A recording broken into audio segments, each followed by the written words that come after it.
जिस तरह से कंगना रनावत कह रहे हैं कि राहुल गांधी देश के लिए खतरा है, तो आप इसको लेकर क्या कहना चाहेंगे? बेटा देखो, कोई इज्जतदार चाहे औरत हो या आदमी हो, इस तरीके से नहीं बोल सकता जिस तरीके से वो राहुल गांधी पे टिप्पणी करती हैं। हजारों लाखों फोटो कंगना रनावत का दिखा दिया जाए कि किसी में वो सिगरेट पी रही हैं, दारू पी रही हैं, छोटे पोटे कपड़े पड़ के नंगे पुंगे वो घूम रही हैं। जो खुद जिसकी इज्जत ना हो, जो खुद अपनी इज्जत ना समझे, तो दूसरे की इज्जत क्या समझेगा। कंगना रनावत का सिर्फ इसलिए वो राहुल गांधी को टारगेट बनाती हैं कि भाजपा में एक नियम है कि जितना ज़्यादा कोई राहुल गांधी को गाली बकेगा उतना वो मोदी जी का प्यारा होगा। हाँ, जितना कोई राहुल गांधी को और गांधी परिवार को गाली बकेगा, रात दिन कोसेगा, उतना नरेंद्र मोदी जी के नज़दीकी उतना प्यारा होगा। तो कंगना रनावत अपना नंबर बना रही हैं कि मेरी कुर्सी 5 साल बाद ना चला जाए। तो कंगना रनावत को शर्म आनी चाहिए कि वो कुर्सी देने वाले वहाँ की पब्लिक है। टिकट देने वाले मोदी जी हैं, तो कुर्सी देने वाली वहाँ की पब्लिक है।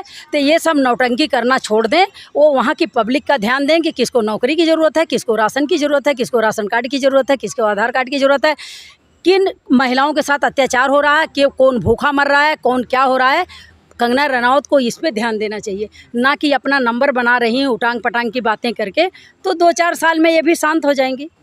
इनको पूछेगा कौन, फिर उसी दुनिया में जाएंगी जहाँ ये नौटंकी कर करके यहाँ तक आई। अच्छा, तो क्या लग रहा है कि राहुल गांधी को दोबारा से जेल जाना पड़ेगा? ऐसे कैसे जेल जाएंगे? राहुल गांधी क्या ऐसा किए हैं? बस राहुल गांधी का यही गुनाह है, राहुल गांधी की यही गलती है कि गरीब पब्लिक के लिए लड़ाई कर रहे हैं, महिलाओं की लड़ाई लड़ रहे हैं, युवाओं की लड़ाई लड़ रहे हैं, भूखे देश की जनता मर रही है उसकी लड़ाई लड़ रहे हैं, हमारे देश का जनता अडानी अंबानी को, नीरव को लुटा दिया जा रहा है उसकी लड़ाई लड़ रहे हैं। राहुल गांधी को देश की लड़ाई लड़ने के लिए इतनी बड़ी सज़ा दी जाएगी कि उनको जेल भेज दिया जाएगा। किस लिए भेजा जाएगा भाई? मोदी जी घबरा रहे हैं राहुल गांधी से, राहुल गांधी से डर रहे हैं कि 3 राज्यों में चुनाव है, गुजरात का चुनाव है। मोदी जी को घबराहट आ रही है, पसीने छूट रहे हैं कि कहीं हम गुजरात हार ना जाएं, नहीं तो इनकी बहुत बड़ी बेइज्जती है। प्रधानमंत्री का घर है वहाँ, इसलिए राहुल गांधी को घेरा जा रहा है कि बेगुनाह उनको परेशान किया जा रहा है। बेगुनाह ईडी भेजी जाएगी, बेगुनाह सीबीआई भेजी जाएगी। कोई बात नहीं, 1 साल पहले भी भेजे थे और अब हम लोग चुप रहने वाले नहीं हैं। अब देश की जनता रोडों पर उतर जाएगी, मोदी जी को अपने आप समझ में आ जाएगा। एक बार राहुल गांधी को इन्होंने परेशान किया, ईडी सीबीआई या सोनिया गांधी को, तो उसकी सज़ा मिली कि 400 पार 240 पे निपट गए। अब की बार अगर ये परेशान किए तो 0/0 लेके। तो इनकी तीसरी बार सरकार बन गई। बेटा तीसरी बार कैसे सरकार बनी ये बताओ? जोड़ तोड़ के।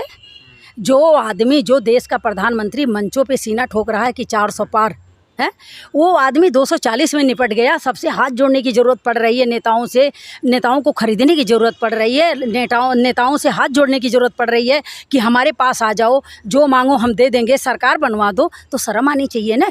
प्रधानमंत्री जी सीना ठोकते थे 400 पार और 240 में निपट गए। दूसरी पार्टी के लीडरों का हाथ जोड़ना पड़ गया।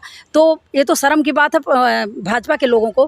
कांग्रेसी गर्व से कहता है कि हाँ, हमने अब की बार सबक सिखाया भाजपा के लोगों को और अगली बार 0/0 दे के प्रधानमंत्री जी को भेजा जाएगा। ऐसा तो नहीं कि सीबीआई पूछताछ के लिए बुलाए उसके बाद में फिर अंदर कर दे? तो उससे क्या होगा? पूछताछ को बुलाती है, सीबीआई बुलाए। अब जिस दिन सीबीआई अंदर की, देश जागरूक हो गई है, देश की महिलाएं जागरूक हो गई हैं, देश का युवा जागरूक हो गया है, रोडों पे लोग उतर जाएंगे। मोदी जी को जो करना है वो करते रहेंगे। कोई अब नहीं घबराता। राहुल जी वैसे भी बोलते हैं कि डरो मत, तो कोई नहीं डरता, चाहे कांग्रेस पार्टी का छोटा से छोटा वर्कर हो। अब तो गरीब आदमी भी साथ खड़ा हो गया कि अब नहीं बर्दाश्त होता। बच्चे भूखे मरते हैं, नहीं देखा जाता। बच्चों की पढ़ाई छूट गई, नहीं देखा जाता। बच्चे दूध के लिए तड़प रहे हैं, नहीं बर्दाश्त होता। अब तो गरीब आदमी भी कांग्रेस के साथ है। प्रधानमंत्री कह रहे हैं कि गरीबों का विकास हुआ, गरीबों को क्या विकास होगा? 5 किलो राशन हर एक, वो तो भीख देना हो गया। 5 किलो हम तो बोल रहे हैं प्रधानमंत्री जी को कि जिस दिन आप हारोगे, जहां आप रहोगे, वहां हर महीने आपको 20 किलो राशन दिया जाएगा। उसके साथ सब्जी दाल फ्री दिया जाएगा। काम चला लेंगे। भूखा नहीं सोएगा। 5 किलो राशन आप खा लोगे 1 महीने, उसमें दाल चाहिए नहीं, सब्जी नहीं चाहिए, नमक नहीं चाहिए, हल्दी नहीं चाहिए, मसाला नहीं चाहिए। नहीं चाहिए क्या कि वो गेहूँ चबाएंगे?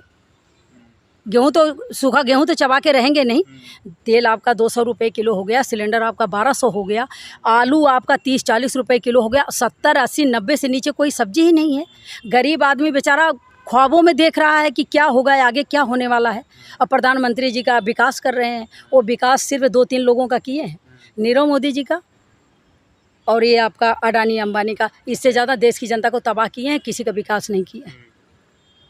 तो क्या लग रहा है आपको कि ईडी की क्या करेगी? राहुल गांधी को अगली बार लेके गई थी। जो करना है मोदी जी को करें, अच्छा। जो करना है मोदी जी को करें। राहुल जी डरने वाले में से नहीं है, ना राहुल जी का कोई वर्कर डरने वाले में से है, ना राहुल जी हमारे सच्चाई की लड़ाई लड़ते हैं। हम लोग गर्व करते हैं कि हम लोग उस पार्टी में हैं जिस पार्टी के लोग शहीद हुए हैं, जिस पार्टी के लोग इस देश की सेवा में शहीद हुए हैं और देश की आज़ादी में भाग लिया है। हम लोग गर्व करते हैं कि हम कांग्रेस पार्टी के हैं। हम डरने वाले में से नहीं हैं, राहुल गांधी डरने वाले में से नहीं।